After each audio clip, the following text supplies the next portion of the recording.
India versus Pakistan. ప్రతి ఒక్కరికి యుద్ధం కావాలి, యుద్ధం కావాలి, ఎప్పుడెప్పుడు పాకిస్తాన్ని నాశనం చేయాలా, ఎప్పుడెప్పుడు పాకిస్తాన్ నాశనం చేయాలని కొత్త కొత్తలు ఆడిపోతూ ఉన్నారు. ఓకే, 140 కోట్ల మందికి ఆ కొత్త ఉంది ఏంటి.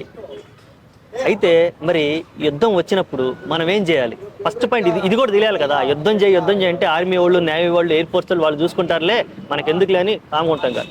యుద్ధం వచ్చినప్పుడు మనం ఏం చేయాలి? ఫస్ట్ పాయింట్, నోరు మూసుకొని మెలకుండా కూర్చోవాలి. ఏది పడితే అది, ఎక్కడ పడితే అక్కడ, ఎప్పుడు పడితే అక్కడ నోరు విప్పి ఎవరితోనూ ఏ విషయాన్ని డిస్కస్ చేయకూడదు. ఓకేనా? ఎందుకంటే నోరు చాలా అణుబాంబు కంటే కూడా నోరు చాలా ప్రమాదమైంది. ఒకవేళ నీ దగ్గర ఎటువంటి సమాచారం ఉన్నా దాన్ని ఎవరితోనూ షేర్ చేసుకోవద్దు. జరిగిన విషయాన్ని తెలుసుకొని కామ్గా ఉండు. లేదా ఇంపార్టెంట్ విషయం అయితే సదరు ఎవరైతే డిపార్ట్మెంట్ వాళ్ళు ఉన్నారో వాళ్ళకి చెప్పు, తప్పులేదు. అండ్ నెక్స్ట్ వచ్చేసి చేతులు కట్టుకొని, నా భాషలో చెప్పాలంటే ఇంక అసలుకి చేతులు కట్టుకుని కామ్గా ఉండాలి. ఎందుకు చేతులు కట్టుకుని కామ్గా ఉండాలంటే అసలు నీ చేతులు ఏముంది?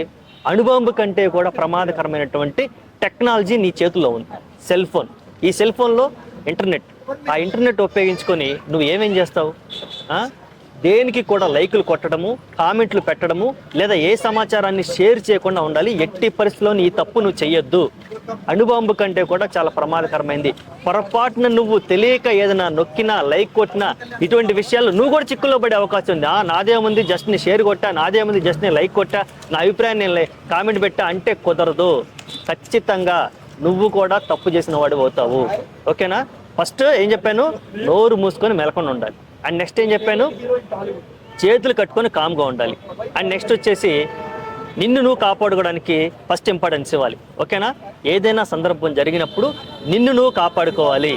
అది ఎలాగా తెలుసుకో. మాక్ డ్రిల్స్ జరుగుతున్నాయి. ఆ మాక్ డ్రిల్స్ జరిగినప్పుడు వాటిని చూసి, ఓకే ఇక్కడ ఏదైనా ఇన్సిడెంట్ జరిగినప్పుడు, ప్రమాదం జరిగినప్పుడు నన్ను నేను ఎలా కాపాడుకోవాలి, తర్వాత నిన్ను నువ్వు కాపాడుకున్న తర్వాత పక్కన వాడిని ఏమైనా సేవ్ చేసే అవకాశం ఉంటే వాడిని ఎలా సేవ్ చేయాలి అది కూడా నువ్వు తెలుసుకోవాలి. ఈ రెండు విషయాలను నువ్వు ముఖ్యంగా గుర్తుపెట్టుకోవాలి.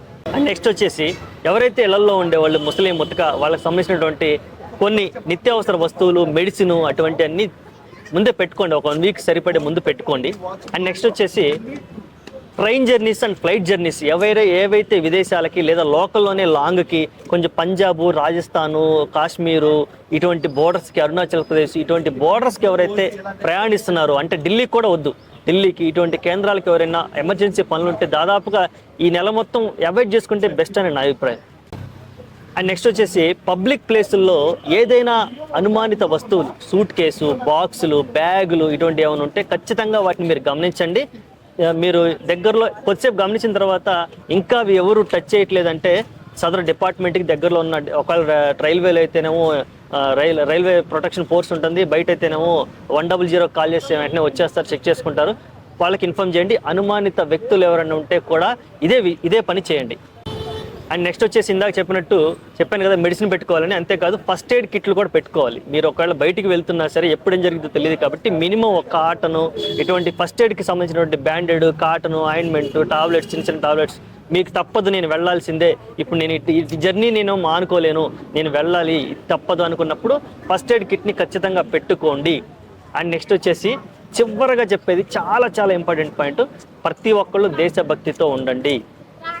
ప్రతి ఒక్కళ్ళు దేశభక్తితో ఉండండి. ప్రతి ఒక్క పాయింట్ నేను అండర్లైన్ చేయను, దేశభక్తితో ఉండండి అని మాత్రమే చెప్తాను. కాబట్టి దాన్ని బేస్ చేసుకొని జై హింద్.